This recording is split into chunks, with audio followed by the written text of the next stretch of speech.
totoo, makinig tayo sa isang magaling na abogado at public servant. Ito, hindi, wala akong biro. Pag ako gusto ko malaman ng mga bagay-bagay, dito tayo isa sa mga pinupuntahan natin go-to lawyer to. Bakit? Kasi hindi naman ho ito Duterte supporter, hindi ito DDS. And yet, very objective siyang tumingin ng mga issue. Halimbawa, ito nga po si Attorney Guanzon. Ayan na. Dineclare na ng Supreme Court na unconstitutional ang impeachment complaints kay Vice President Sara Duterte.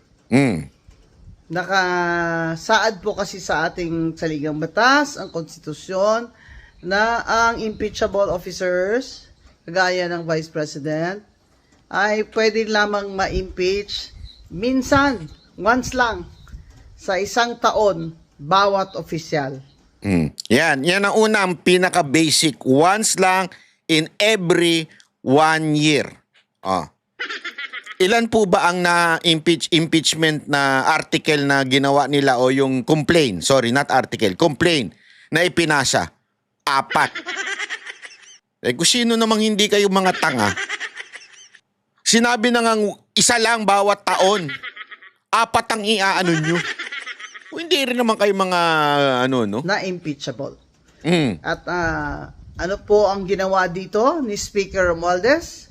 4 na complaint po ang pinagfa-file sa isang taon. Hindi lamang 2. 4 talaga. Naku po, grabe. At kaya sagot ang House of Representatives at ang Speaker ng Supreme Court. Sagutin ito mga katanungan ito. Ano nangyari doon sa 3 impeachment complaint? Bakit itong pang-4, ito yung inakyat nyo doon sa Senado? Bilang itong complaint na siyang basihan ng paglilitis o impeachment. Nasaan ang 3? Ano nangyari sa 3? Anong mga komite? Ako, madam, alam ko kung asan yung 3. Nandun sa SecGen nila. Kasi sinabi naman ng SecGen sabi ng SecGen, sabi ng mga congressman, wag ko munang ipasa itong 3. Antayin ko yung pang-4. So, yun ang ginawa ko. Hindi ko muna pinasa sa speaker yung pang-4. Ganyan na ganyan. Ang nagpasa nito, sinabi pa ng Supreme Court, sagutin ni Speaker. Nabasa ba ng lahat ng congressman at congresswoman ang impeachment complaint na yan bago nila pinirmahan? Yon. Di ba may narinig tayong mga haka-haka dyan, pero palagay ko totoo yun, na pinatawag daw ang mga congressman na mga majority. Mga congressman na under the thumb of Speaker Romualdez, pinatawag daw at doon sila nagpirmahan. Yung mga hindi pumirma, yun yung hindi pumunta o hindi pinatawag. Kaya, ang tanong ng Supreme Court, nabasa ba ng lahat yung impeachment complaint na yun? Yung pang-4 bago yan pinirmahan ng mga sumang-ayon? Hindi na po sumagot. Yan ho ang problema. Kung ating House of Representatives ay sinasabi niyang siya, ang Speaker, ay hindi po niya sasagutin ang Supreme Court. Abay, ngayon ka lang makakita ng sabi democratic na bansa na ang House of Representatives ay ayong sumagot sa Supreme Court. Alam mo, madam, kung bakit? Napakataas ng ihi nitong speaker natin Feeling niya kasi he is above everyone. Kasi alam mo kung bakit? Kasi kasalanan din naman ni Marcos. Kasi kontrolado niya si Marcos Puppet niya si Marcos. Puppet niya yung pinsan niyang si BBM. Utusan lang niya yun. Kaya tuloy, feeling niya, utusan din niya itong Supreme Court. Yan ang totoo. Ngayon, nag-iinarte ngayon siya. Ayaw, bakit ako sasagot dyan? Who you? Ganun ang sabi ng Congress. Who you? Ba't ako sasagot? Hindi sinagot. Hindi. Hindi, tandaan ninyo binigyan ng pagkakataon ng Supreme Court etong mga congressman na sumagot. Ang dami niyan. 9 yan 9 questions yan Pagpaliwanag kayo kung eto ba'y dumaan sa tamang proseso. Alam mo sabi ng Kamara, who you? So siyempre, anak ng wewe, who you pala sige. Parang ano mo yan kuwari jowa mo. Nag-text sa'yo. Hindi naka-register yung number ng jowa, yung pangalan ng jowa mo. Kasi may bet ka. Baka makita nung bet ka, marami kang bet ka. Di ba? Sabi mo, who you? Hindi, pag uwi mo sa bahay ngayon, kung saan kayo nagsasama, wala, sigurado sa kulambu ka. Diba? Ayun ang nangyari dito. Sabi ba naman ng mga congressman, who you? Ayan. Ayan nasabi sa inyo ngayon ng Supreme Court, who you pala, ang constitutional yung pinagagawa nyo, wala sa proseso. Sa Amerika na. Pag pinapasagot ng Supreme Court, sasagot talaga lahat ng mga opisyalis ng gobyerno. Ito talagang saksakan na talaga ang kapangyarihan ni Speaker Romualdez sa ilalim ng administrasyon ng kanyang pinsan ni President BBM. Ito ay isang dagok na naman, hindi lamang dagdagok ito.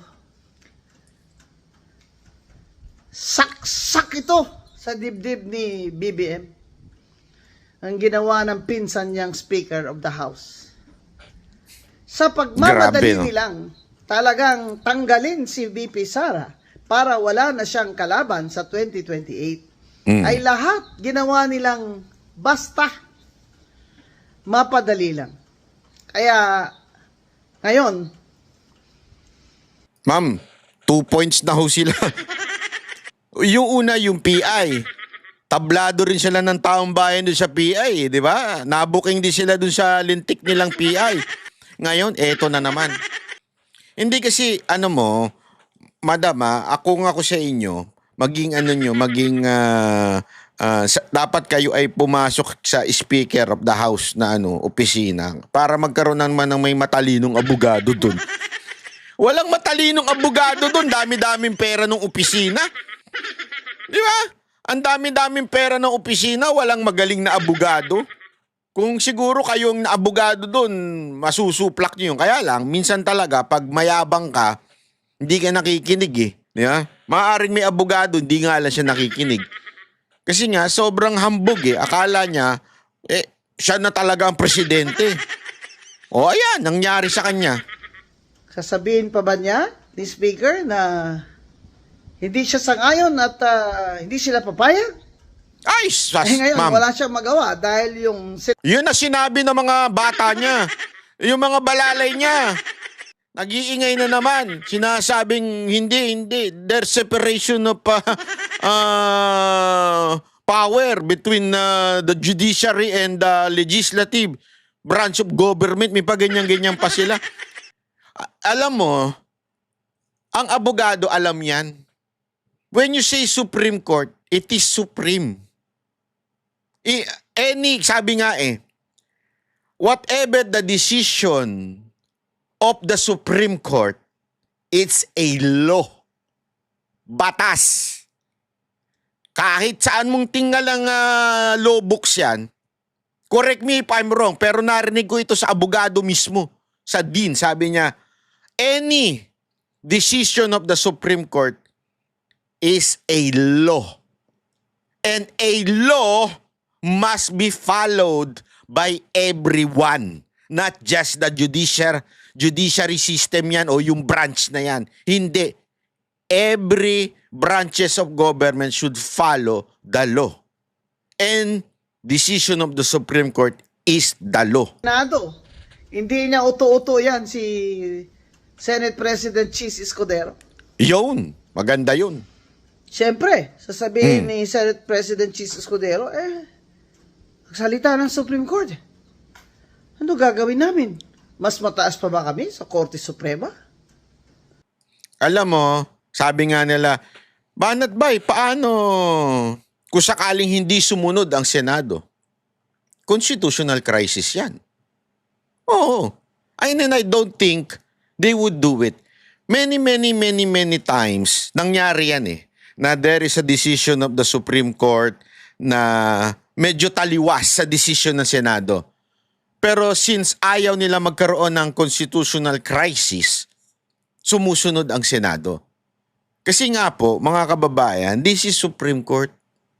Hindi ito regular court o ito huy pinakamataas. Kaya nga ang sa Tagalog ng Supreme Court, kataas-taas ang hukuman.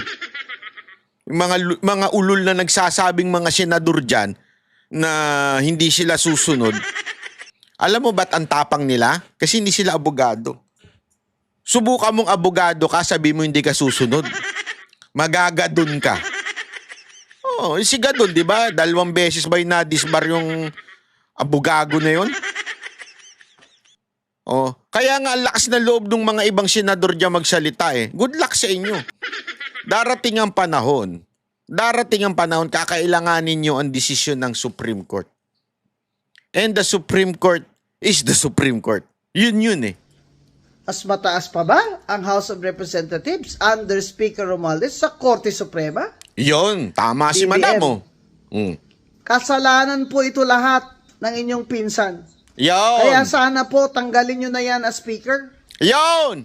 Alam mo, Madam, that's the best thing that you have said.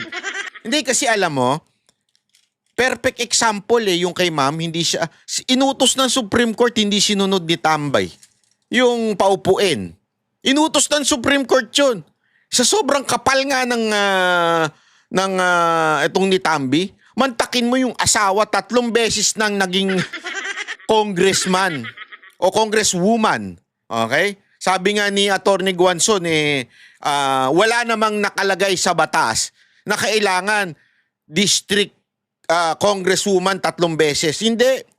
Kasi para mo sinasabi na magkaiba ang district congresswoman o district representative or party list representative. Hindi. In the eyes of the law, pantay yan. Both of them are representative. Nagkataon lang, they are representing different sector. Kung ito sektor ng distrito, ito sektor ng party list. But they are both the same representative. So, ibig sabihin nun, kung nakalagay sa batas, hanggang 3 lang ang congressman, ang representative, magkakasunod. Hanggang 3 lang. Ngayon, binali ng COMELEC sa pamamagitan ni Tambi. Sinasabi ngayon, yung asawa, 4 na. Hindi na nga pinaupo to si Mama Atty. Guanzon, ginawa pang ganun. Talagang alam mo, itong si sorry tama si Madam dito Tama talaga si Madam. It's about time, BBM. Ako, naniniwala ako na hindi mo na kayang isave yung sarili mo. Pero, malaking bagay kung sakasakali natanggalin mo itong speaker. Kasi disaster na BBM, makinig ka doon sa isa mo pang kamag-anak. Alam ko kamag-anak niya rin si Chanko Makinig ka doon. 'Di ba? Natalo yung mga kandidato mo dahil sa pinaggagawa ng yung impeachment. Pangalawa, yung pagpunta pagdala nyo sa dahig. Makinig ka kasi. Huwag kang parte ng party. Makinig ka naman minsan. Yan ang talagang sa totoo lang, hindi sana masisira yung unitain ninyo ni Sara Duterte kung nakinig ka sana Natanggalin mo na. Simula pa lang sinasabi ko na sa iyo yan Tanggalin mo si Tambi, maaari mo pang maligtas yung relationship nyo ni BP Sara Duterte. Hindi sana namin nalaman na ginamit nyo si BP. Ngayon, Alam na ng buong madlang people na ginamit mo talaga si VP Sara Duterte. Oh, kung tinanggal mo na. Na suggestion ngayon ni Madam Rowena, ni Attorney Rowena Guanzon. Yan lang po nakakasama na talaga ng image niyo lalo eh. Oo nga. Kasi lahat ng ginawa niya, simula pa dun sa budget na institutionalize na yung lahat ng mga ayuda dun na ginawa nilang Yun. Tama yun, madam. Yun. Hindi, ayun ang totoo dyan. Ha? Medyo naputol eh. Anyway, andun naman na yung punto ni madam dyan eh. Napakaganda ng punto ni Attorney Guanzon. Kaya nga pag ako nakausap ko si VP Sara Duterte, talagang isasuggest ko sa kanya, Madam VP, pag naging presidente ka, gawin mo itong press secretary mo. Hindi, pero ako gusto kong gumawa ng invitation kay Yusek Claire at kay Attorney Guanzon. Hindi boxing, wag naman boxing, baka sabihin nyo naman napaka-violente ko. Hindi rin sabunutan. Debate. Yan, maganda yan, di ba? Ako, ang mag-host, si Minay. Debate ni Yusek Claire at saka ni Attorney Guanzon. Ang ganda niyan. Hindi, ako kasi, eto mga kababayan, gusto natin yung gusto natin yung mga ganyang banatan, di ba? Gusto natin yan. Yung sapakan ni Torre at saka ni Baste. Okay yan. Pero ito kasi, mas maganda ito. Kasi dito, issue. Di ba? Issue, hindi ho yung sakitan. Hindi ho yung pisikalan. Maganda ho ito, issue ang pag-uusapan ni Yusek Claire at saka ni Attorney Guanzon. Oh, sino may gusto? Attorney Guanzon tsaka Yusek Claire. Debate. Naku, sanalo yan mga kababayan. Maganda siguro hamunin ni Attorney Guanzon si Yusek Claire ng debate. At least ito, marami tayong matututunan, di ba? May katuturan. Di ba? Madami tayong Tapos tingnan natin kung papalag si Yusek Claire. Gusto niya? Lagi na, manawagan tayo. Attorney Guanzon, Yusek Claire, sige na. Alam kong kayo, kakasa kayo dyan. Kaya lang, kawawa sigurado yung isa. Yari yung isa. Ang boses ng masa, hindi natatakot.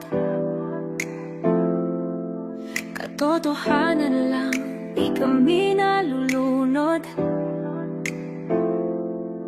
Walang bahid ng sismis, lahat ay totoo. Kahit sino ka pa, pag mali ka babanatan ka. Walang pinipili kulay, wala kaming kinikilingan. Basta para sa bayan, kami lalaban. Pag tama palapakan, pag mali banatan. Di matitinag, di matatakot, para sa bayan tuloy ang sigaw. Sa harap ng kamera, walang halong takot. Mga baluktot, lahat kayo'y tutumba. Ang hustisya at totoo, yun lang ang mahalaga. Kahit sinong harang, di kami matitinag. Walang pinipiling kulay, wala kaming kinikilingan. Basta para sa bayan, kami lalaban. Pag tama palapakan, pag mali banatan. Di matitinag, di matatakot, para sa bayan tuloy ang sigaw. Kung nasa tama ka, ikaw ay aming